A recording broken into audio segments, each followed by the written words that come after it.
Welcome to the Recovery Roundtable Podcast, where the journey to sobriety opens up through powerful discussions and shared experiences. Join your host, Mark, who will bring you stories of triumph and resilience from the heart of Pacific Shores recovery. Every episode offers insights and support, guiding you through the challenges of addiction recovery. Thank you for joining our community. If you're ready to start or continue your recovery journey, we're here to inspire and support you. Let's explore recovery together. Probably, 2016 is when I really started taking it seriously and just diving into figuring out why are some people getting such great results and others are struggling when they came through the same program at the same time with the same people and Right. you know what I mean? Yeah. And so as we started looking into it, I just started studying case after case after case, and now I don't know how many thousands and thousands later. Because I want everybody to get, well, basically, I mean, you've kind of become a poster child for what life looks like. Tell my wife that. So we still have marital issues. Yeah, right? Life's still gonna life on us, for sure. But no, it's just really cool because we've got a history together going to school. So right. I've known you for a long time, but I remember when you were here of talking about what you wanted and seeing. I mean, well, how many years has it been now? 12 years. February 22nd was 12. Oh my gosh, that's Crazy. insane. So Yeah. over a decade. Over a decade. All right, we're really. I did have one little hiccup when I was, are we rolling? Oh yeah. We are rolling. I Okay. hope so. We'll find out. When I was going through cancer, melanoma, I got scars here, this and that. Obviously, painkillers, and then my personality. I want to get back out there and do it. It's that addictive personality, and I was running a bunch, and then I injured, and then I had, and my relapse wasn't a crazy relapse, but it was painkillers, and then I remember I didn't tell my wife that I had a certain set of painkillers, and it wasn't like I was just going crazy on them, but I felt in my heart that it wasn't right, and so I got honest. So maybe it's the honesty. That's definitely a part of it. I don't think it's one thing that has allowed me to be successful at sobriety or whatever that may be. Well, that's one of the biggest things that we hit on is if a person goes through the whole process and does nothing other than just stop lying and just be honest in everything, life begins to completely change. And this we're honest with our own feelings, our thoughts. Well, hell no, it's very difficult. Yeah. It is so simple, but it is so in depth. Yeah. But I remember of hearing kind of the things you wanted, and I know we did a check-in. I think it was at year 7. I think it was the last time we did the check-in. Yeah. And I remember you wanted a family, you wanted a business, and 7 years ago you were married. You just had a daughter. Your business was taken off. Yeah. And now we're 12 years, and so just kind of multiple businesses. kind of bring us up to speed. Well, I think I figured out how to take that passion and put it into something positive. I think that was key. And actually, and obviously coming to Christ and believing in God and believing whatever that is for, somebody, we talk about it in, Alcoholics Anonymous, as long as you believe in something greater than yourself, right? Well, for me, it was, coming to Christ was a little bit easier because when I went to church, they originally said, look, you've lived this messed up life, but we forgive you. And that's really all I wanted, right? And it just clicked for me. Now, it might not click for everybody. Some people, I didn't have a big, Christian upbringing or a Catholic upbringing. So I didn't know some of the horror stories and all that stuff. And some of the stuff I have heard when people are like, no, I don't want to do it. Yeah. I'm like, well, I didn't have that. And then, and I think in my life in general, I've always just seek family. Right, growing up, Newport Beach's finest. There was a lot of divorces. There was infidelity. There was all kinds of stuff, and I just witnessed it firsthand. And so I just wanted a great family, really. And I found that I found it in AA early, which was great, and that was good for me at the time because we were still having fun. And then I got to see that we could still have fun in sobriety. And then it became more about service and helping others, right? And but then, getting back to, pouring my passion into, certain things, and whether it was, I'm in the health industry, and so, You can't really be a negative drunk health coach. Like, it just doesn't. Do as I say, not as I do. Yeah, You'll exactly. be fine. I promise you this will work. I'm not going to do it. It isn't. So you can't really do that. You have to. Well, let's tap into that. Well, one thing you brought up that I think so many people miss is we tend to think addiction is just 100% negative. And you found a key principle of like, what if I took this addictive mindset, lifestyle, whatever it's called, and funneled all that energy and mindset into something that can actually be a positive influence? Yeah, well, they told me, believe in a higher power and help others. Mm-hmm. So I went and believed in a higher power, and I started helping others. And originally it was just, why are you still doing Spartan races? I actually just had back surgery last year. So how long have you been out? I've been out too. So that was one thing I wanted to get to is you were doing like the ultra crap, like I don't even drive 50 to 100 miles in a week, and you're running it in a 24-hour period. Well, yeah, the last race I ran was 102. I love it. Listen, Mark, it was 102. 102. Oh, hey, you don't think 2 miles is far? Run 100 first. Yeah. Run 100 first. And then see how far those last 2 are. Yeah. But so you got into that for a while, I remember. Yeah, but I do think that, running and really any of the endurance stuff, and a few other sports, just surfing too, there's so many great just parallels to life. Right, especially long distance running, because you're not going to win. Well, also you're not going to win a marathon in the first 5 miles. You're just not going to do it. And those that try, fail very quickly. You catch up to them about mile 14. It's amazing. So that's such a good metaphor for the program too, because we'll see a lot of people get gung ho and literally sprint. Like, whoa, no. Hey, I love the enthusiasm, but let's slow down at a pace. And you see people, 90-90, which isn't necessarily a negative thing, but you see them sprint, and it's all about, okay, hit 3 meetings today. Yeah. Like, that's great on the meeting side. Yeah. But what are you doing for faith, for fitness, for finances? The 5 foundations that we teach here. So you got into, 102 miler. Well, the ultra running was great, and it was good for me just because, the thing about being out on the trails or doing whatever, and I love surfing too. I think the big portion of that is you're able to kind of deconnect from all the nonsense that's going on in the world right now, and even back then, but even more so today. There's always nonsense going on. There's always nonsense, but to be able to unplug for a couple hours and be out there, and it's amazing. You think you got to handle this problem now, or handle this right now, and it can consume you. But if you're able to step away from it for an hour, 2 hours, whatever it may be, whether you're on a trail or you're surfing a wave or you're doing whatever that your passion is, playing music, whatever it is, those problems are still going to be there. And chances are you probably weren't going to solve that problem in those 2 hours anyways, if the problem's big enough. Well, I call that strategic sedation, because actually you're looking at ways. So how pivotal has that been in your life journey? Oh, it's huge. Of doing that at least weekly, we call it, getting our emotional anchor. And the things that I've found is for some reason it involves water, outdoors, sunrise or sunset, and alone. Totally, yes. So there's a lot to unpack there. Like this morning I slept, but I was up late last night working. But I slept in after 6 a.m. I know, most people watching this would be like, you slept in, so is he going to say like 1 p.m., 2 p.m., no, like 6 a.m., yeah, right? So I like being up at 5:30. I like watching the sunrise. I'm actually a bigger fan of sunrises than sunsets, really, believe it or not. Yeah, it's calm, the peace.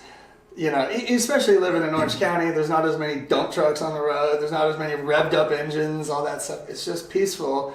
It gives me that, hour to get my good nutrition in me, to read my book, to read my Bible. Then, the girls get up. Then we got to get to school, and then there's all the chaos of life within it, and work and all that stuff. That's when I don't do that. My day is like, because I didn't do it this morning, but I didn't have to take the little one to school. Well, but I'll also say you hit on something huge, which is what we teach here, is being a present parent.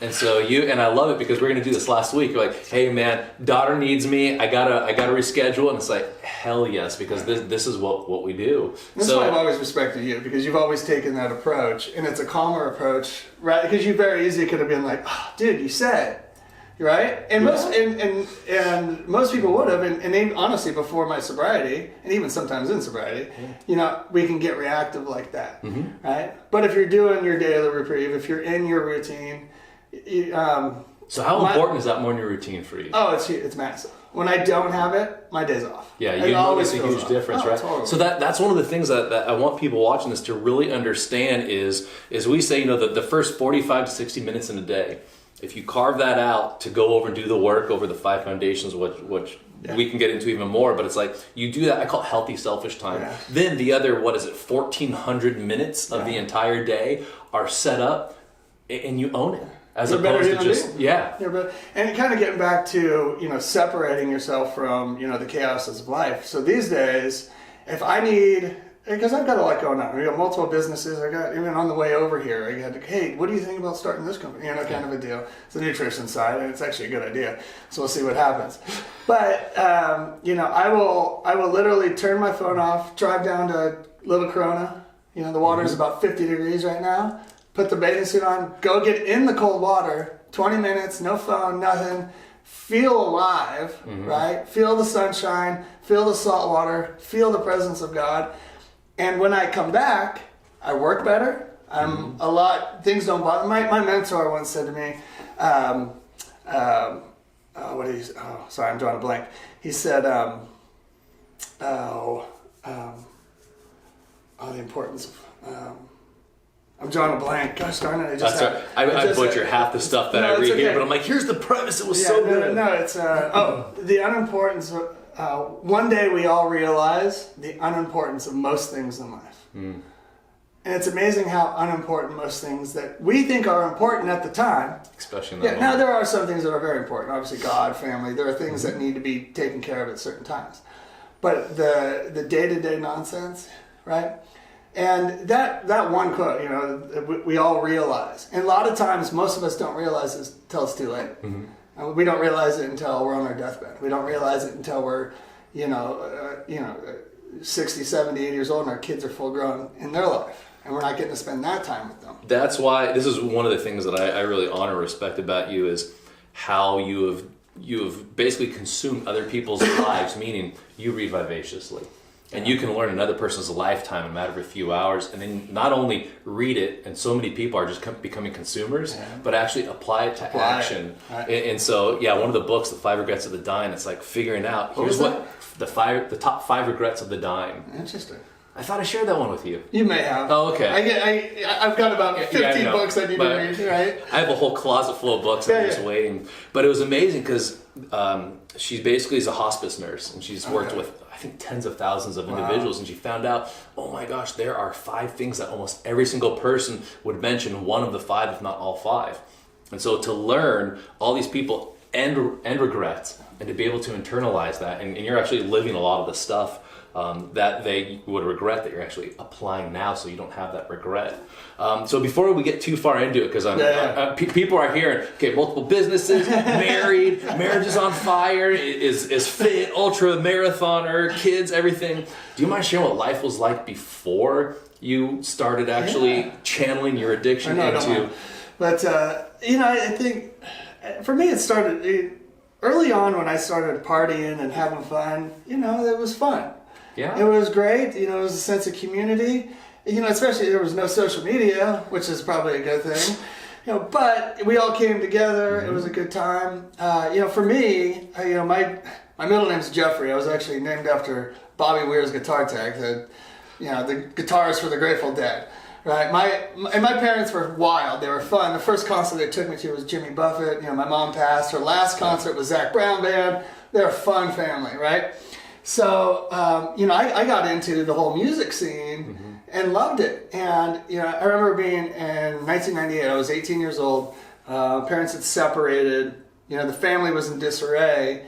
And I would go to these concerts and people would literally call themselves family.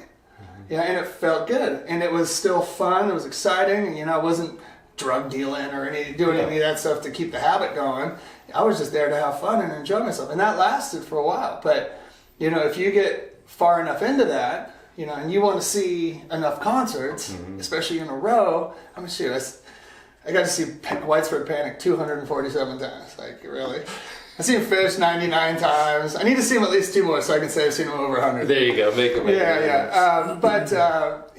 then I end up on the road to start, you got to make money somehow. And then, early on, it's, smoking weed, eating mushrooms, this and that, maybe a little coke, blah, blah, blah, right? Well, then, in the early 2000s came the big pharmaceutical boom, right? And then that got expensive. Then came, heroin, and then, but my issue was I'd be on the road, and then I'd come back to Newport Beach, and I'd still act like I was on the road. And what happened is my dear friends, they're getting married, having kids, that kind of stuff. Well, their wives are going, no, Travis isn't welcome. So I wasn't invited. I started not getting invited, right? So when that happens, you start hanging out with different people. So who am I hanging out with? Well, the people that have the same habits as I do, right? So I'm losing friends.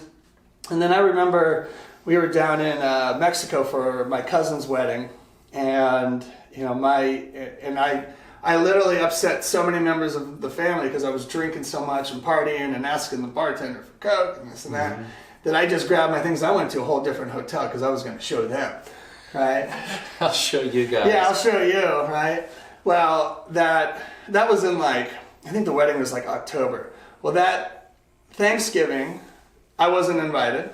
And then that Christmas, my mom basically canceled Christmas and they went to Mexico or something like that. And, I started kind of realizing that I was just not, and I was completely addicted at this point. Right. It wasn't even fun. I wasn't getting high. I was doing it just so I wouldn't be sick. Yeah, it was just to maintain. Yeah, right. And it was, and really, I think, the very end, right before I checked myself into rehab, because I did rehab for almost 60 days, and then I ended up at Pack Shores for sober living. Which, looking back on that was great though, because I really had 7 months of structured sobriety, which was great. But as soon as I graduated to meth, it was 30 days. Literally, and I was never a big meth guy. I was in jail 3 times. I made it to county jail. The judge was sick of seeing me. I wasn't showing up to my DUI classes. I had a warrant out for my arrest, right? It was not a good situation. So, I remember I was caddying over at Big Canyon to get cash, and which was, and I put my parents in a funky position because my dad's a member there, And I remember driving home after I was caddying after the tournament, and I couldn't drive. I'm the only place I could think of was the DUI class. Maybe I could go there and someone could point me in the right direction. So I get there, and I'm look. I'm sick, I need help, this and that. And they don't really know what to do because they're not a rehab. But it had gotten so bad, you knew at that point of, look, something's got to change. I can't keep living this way. Yeah, 100%. I was 31, and I was looking at my friends' lives, who I hadn't seen in a while. The best man at my wedding, Kevin, God bless him, I remember wanting to take my life. The only reason I didn't was because I'm my mom's only child. I have steps and halves and all kinds of stuff, but I'm my mom's only child, and I just couldn't do it to her. It's the only reason I didn't take my life. So instead, and this was a couple days before I checked myself into treatment. So it was to that point where I wanted to die. I didn't know how to get off drugs. I had no friends. My friends were, Johnny Rockstar and Rugged Rod and those were who I was hanging out with. And I knew I wasn't that. At that didn't point, want to be that. You had finally fully surrendered and just said, look, I can't do this. And you hit on another point that a lot of people miss is there's this misconception of, rehab for 30 days. It's everything is fine again. You said, you said, no, I invested 7 months to really make sure that I built habits, that I really understood addiction, to really start to lay the groundwork for the life you're living now. How important is that? Oh, it's massive. I think it's massive in life. When we talk about running a little bit, you don't go out and run 26.2. You might want to go out and run 3 to 5 before you can see. You see what I'm saying? Or half. Half to 1 mile. Start out small. Start out small. Or even in your business, you have to. If you're starting a new company, you have to lay the foundation. So that was, and I did have some support from my family, growing up, knowing how to start companies and this and that. And so I kind of approached it from a business mindset of okay, if I'm going to do this and I need to be all in, right? And if I put half as much effort into this as I did into drinking, drugging, and womanizing, maybe I could have a chance. Because you hear the numbers, whatever percentage, and you're well, I'm taking that spot, right? Well, a lot of people say that. But I did I did 60. Well, I was set to do 60 days in-house rehab, and I was like, I'll go 90 if I have to. After it was like day 58, they're like, Travis, you're ready. Yeah. You need to go back out into society and put it to work. And then actually I went to one of their houses for like a week, and then transferred to Pack Shores. And then I was here for, so whatever that is, 4 months. Yeah. But I think one of the, well, actually, the big reason why and I still tell this story today in business meetings and in big conferences, the Pack Shores required you to at least be looking for a job to keep your bed. And I went and got a job, but I didn't tell them about the DUI on my record. Got the job, then they did the background check, and they're like, dude, you're fired. I think I remember that, actually. Yeah. And like, we can't, like, we want you, but we can't have, it was in the auto industry. They're like, you can't have a DUI on your record, sell cars or whatever. I forget exactly what the job was. So I kept looking, and I answered. At the time, I was probably sponsoring 13 guys in it. I was in it. You know? That was the other thing that is so cool is before you were consuming things that were devastating to you, and then you began to devour things that actually paid it forward and paved the path for so many others. Yeah, that's it right there. Right. I even got baptized while I was at Pack Shores. I do remember that as well. I remember that. I remember asking anybody want to go. Cool thing. And everyone's like, I'll do it. And then nobody showed. I was the only one who went. And that's the other thing too, is it's like when you totally surrender to the process, then you find something larger than yourself. Yeah. It gives you purpose, passion, like all this stuff. And to see you now 12 years past with the family you have, I know I said it earlier, but the businesses, all this stuff, this is the part that I want people to see of, it's like when you do the work, the promise will be revealed and it happens. But you got to stay consistent. So how important is consistency? It's massive. That's it. And here's the thing. Like you have to have faith. Like, and I can prove to everybody out there that every single individual in the world actually has faith. And I'll prove it right now. Here, stand up real quick. All right, now sit back down. All right. All right, now did you check that chair to make sure it was going to hold you? No. No? Did you have faith it was going to hold you? Absolutely. Now every single person out there can do that. It's in us intrinsically, right? You didn't really like, oh, you know what? It's missing a screw here. Yeah. Like I don't know. Make sure it doesn't fall this time. So even that little bit of faith, like that it's going to work out, like for me, created the consistency. And so when people would tell me, oh, this thing's not going to work out, well, I believed it in my heart that it would, right? And I've also found that some of the greatest things that you can do in life you're going to get the most pushback, right? And that includes getting sober. Like I remember my stepdad, who I admire so much, and actually just went skiing with him. He's a great man.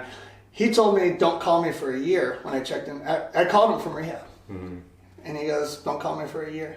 Broke my heart. Yeah. Right? But that's some of the pushback. Like, but I had, my stubbornness. I was like, all right, fine, I'll call you a year. I'll show you, right? Yeah, it ended up, he was and it was great. But, you're going to have that pushback. But that faith that it will work out, as long as you don't quit. Yeah. Don't quit. We talked about running. Like, I wanted to run the 100-miler. I wanted to do that so badly. And on that journey, I got hurt. I went through cancer. All these things that were going, no, take it easy. Yeah. Take it easy. It's like, oh, I've got this goal. So now let's, put it back into sobriety. And I did the work. Like I worked the 12 steps, right? And I didn't do it in 30 days. Like boom, boom, knocked it out, done, ready to go. I'm good now. Check. Yeah, check. No, I mean I really took a personal inventory. I really went out and said my apologies to the correct people. Some of those people still to the day don't accept my apology. Yeah. I mean I saw it was Friday night. Ran into I'm not gonna say their names, but I ran into a friend and the wife was like, oh my God, Travis, you look so good, this and that. You look great. I'm so happy to see. I haven't seen you in so long. And we see each other on social media, but you never know on social media. Everyone's just posting the best parts. Yeah, everyone looks great. Yeah, my life's perfect. #grinding. Yeah, right. Exactly. And then I go say hi to her husband, who I've known since elementary school. Yeah. Hey, Travis. He looks at me like I'm just a scumbag, and And I'm thinking back, I'm like, oh, that's right. Like, he was living on Babel Island when I was living on Babel Island. And I know what I was doing on Babel Island. Like, that was wild, right? And, but I could tell, I could feel the energy that he was still had questions after 12 years. Yeah. So, that's part of the journey, right? Yeah. Well, at that point, it's not necessarily us. That is their issue. When 100%. I do the work, the forgiveness is for me, not saying, hey, it didn't matter, but it's how we get through this. Yeah, exactly. Right. And that's it. Not everybody's going to, not everybody's going to understand why you're doing the things that you're doing it. But if it's positive, if it helps society, if it makes you a better human, if it makes you a better father, a better parent, a better business person, whatever that may be in life, and you believe in your whole heart, it doesn't really matter what other people think, and don't quit. Don't quit. I've seen so many great people quit, especially in my business, and you know what I do, but in that one particular business, and some of the greatest people, and the thing about it is we attract, because we don't do background checks or anything like that, so we attract people when they're down and out. We build them into these amazing people, and then someone comes over and goes, hey, I'll give you $100,000 to do this, right? And they're only making 50 or 60 with us at that time. Had they not quit, they'd be making $100,000 a month. But they took the easy way out, and that's fine. But I still take pride in knowing that person's doing very well, right? And I'm still friends with most of them. Unfortunately, I lost touch with a few of them, but and that comes back to paying it forward, right? And just giving yourself to other people. That's the one thing. People ask, what's the meaning of life? And I really believe that we're here to help each other. And I don't know if that's the test. I believe in heaven. I believe in Christ, and so I'm praying that my ticket's punched, right. But I do believe that, and helping another human at some once you really truly understand how good you feel when you do it, it can get a little selfish. Well, and that's, I think we're created that way. I think that, I call it healthy selfish. It's when it feels good to help other people, that can become the healthy selfish, where it's I want to help as many people as I can because it feels so good, and I know I'm actually putting a little ding in my little part, my little tiny, nugget of the universe. Yeah. But it's fantastic. Well, man, 12 years later, I know I'm honored to know you and to see you and seeing all the people that you have helped, because we know a lot of them mutually. It's just been an awesome journey to see, and thank you for sharing so well. Well, you tell me. So you were doing the Spartan races, right? Crossing that finish line, how did that feel? Oh, I loved it. And what was the longest, I guess, you were out there? What was the toughest one that you did? You did the Big Bear one, right? That was Big Bear. The toughest one I did was Tahoe. That's right. It turned into not 102. It's like 18.5 or something like that, which to me was an eternity. And it was. I remember I showed up in my shorts and just the little the sleeves. The little long, it's a long sleeve, but it's super thin. You're right. And I remember everyone at the start line, they're like, dude, where's your gear? I'm like, what are you talking about, man? It's summer. We're going all the way to the top. I'm like, I'm loving the Spartan thing. And we get up and have to go through, the tip of the water. There's a tiny little ice barrier, so it must have been just right around that 32. And you jump in and you're swimming and everything just starts going numb. Yeah. I come down, barely finish, and right when I cross the finish line, storm hits and snow everywhere. Wow. And I remember thinking, I'm like, the feeling of this because the whole time your mind's like, what the hell am I doing? Yeah. This is so dumb. I can't make this. I can't do this. That journey. Uh-huh. See, and that's why I love the endurance stuff, because that's the journey right there. It's you against you. Yeah. How many times did you want to quit? Right? Oh, so many times. Right? And it got to the point where... What am I doing out here? Well, I remember when I first started, I'm like, as long as I don't stop running. If I'm walking, I can't do that. Just keep running. And then I got to the point where I'm like, you know what? Walking is okay as long as I just don't stop. And there's a few times where I would sit down and just try to catch my breath. And I'm like, I can't stop again. I don't care if it's a slow shuffle, just keep going. The shuffle, and was able to finish it. That's it right there. Sometimes you got to shuffle. Sometimes you got to walk. Yeah. And then you probably enjoyed the downhill, a little bit of momentum. I hear people say how hard it hurts going downhill. I never felt that until then. Like my knees and I'm just like, what the hell? I thought running downhill would be so easy. No, I think it's actually more difficult going downhill than up. You're a big boy though. You can handle that. That was actually where I would catch up. But and that's for me, like when I did the 100-miler, it made me realize how little I was doing in the rest of my life. Wow. It made me realize that I could do more in my church, more for my family, more in my business. And it was, like, I ran great for the first, 15 miles. Like, great, under control, was letting people go by me. We'll catch them at mile 50, whatever.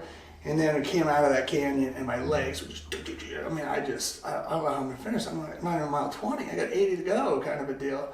Getting there, calming down, breathing. I remember my aunt once told me too. She said, Travis, I hope you can enjoy living a calmer life. And this was early in my sobriety. But I remember calming my heart down, and then I ran great. It was that middle. It was like it was like once you had gotten sober, you have all those blessings come. From mile 20 to about mile 60. The sun was down, full moon, headlamps. I was just cruising, passing people, and I hit mile 70. And I hit mile 70, and this is where things start getting difficult. Maybe it's year 7 or 8 of your sobriety, or whatever that is for each individual person. And I was tripping. I was literally I had no depth perception. And my running coach at the time, who was also one of my pacers, and you can pick up a pacer at mile 70. I had 2 pacers, 2 guys I really wanted to run with. He looks at me and he goes, "Well, why are you doing this?" And I go, to prove to my daughter that anything's possible.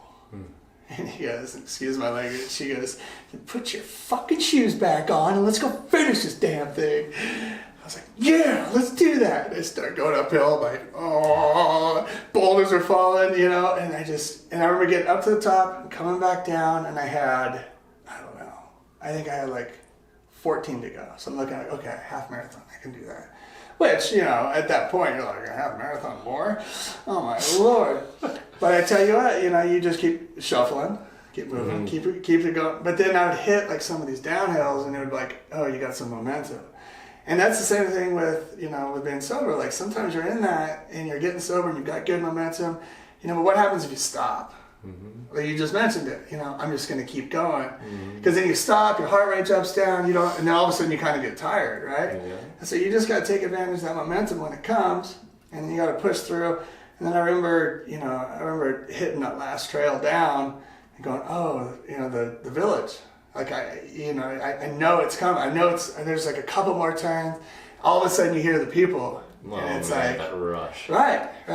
And then all of a sudden you come around, people are going crazy in the finish line, and they realize, because there was other races going on. There was a 50K, 50 mile, and 100 mile. 100 milers go off a day early. Okay. And then they'd launch them off the next morning, kind of a deal. And so then they all realize that it's a 100 miler coming in, and my daughter...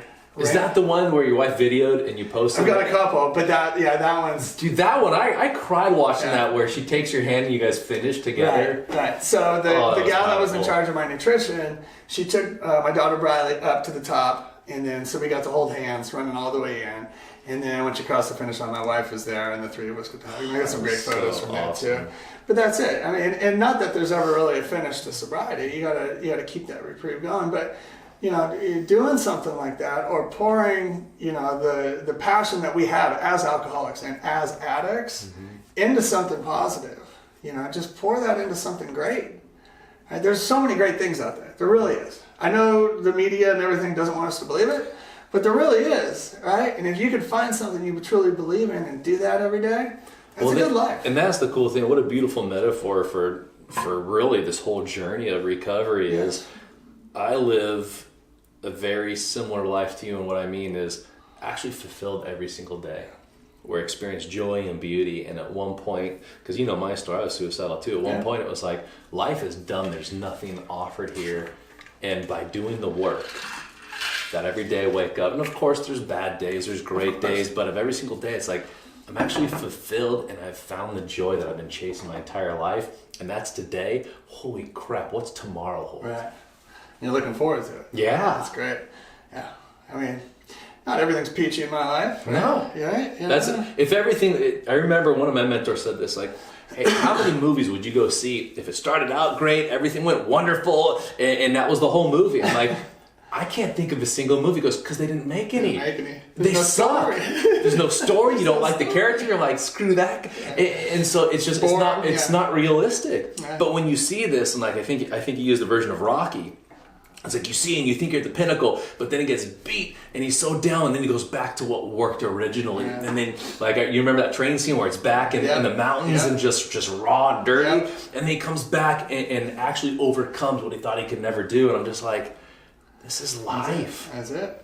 This is life. And when of a sober mind, body, and soul, you get to create exactly what it is that you want, and then start to build that. Well, I think, the beauty of where we live, especially in Orange County, or if anybody, and even in the United States itself, is that there is so much opportunity. The tough part about where we live is that there's so much opportunity. The next person's waiting in line to sell it for cheaper or to make it better or whatever. So there's that grind of, but, if we can find joy in some of the simpler things in life, like making a difference for another human being, right? Like, surfing. I mean, I keep mentioning surfing, but the reason I like surfing is because even with running, a lot of times I've got my music, I got my phone on me or something like that. Yeah. When you're surfing, there's no distractions. There's no distractions. It's just you on a wave. It's you and your crew. And your buddies. And actually, I'm very fortunate. I surf with a crew whose our sole purpose, when we first get in the water, is to make everybody in the water that's already there smile, be happy, and have fun. That's awesome. Yeah, it's not about, because especially in Newport, and even in Huntington, and it's, I gotta get sponsored, and I rip, and I'm gnarly. It's like, I will go out there on a soft top, catch 10 times as many waves as everybody else, get barreled 10 times more, and just be the most stoked, happy person out there. And I pray that it vibrates out to the other people, and all of a sudden people start talking, they're having fun. What do? You have kids? Are you married? Where do you live? I don't care if you're from Riverside or or you're a local kid. Just be cool, have fun, enjoy yourself. You get to create an impact. Yeah, exactly.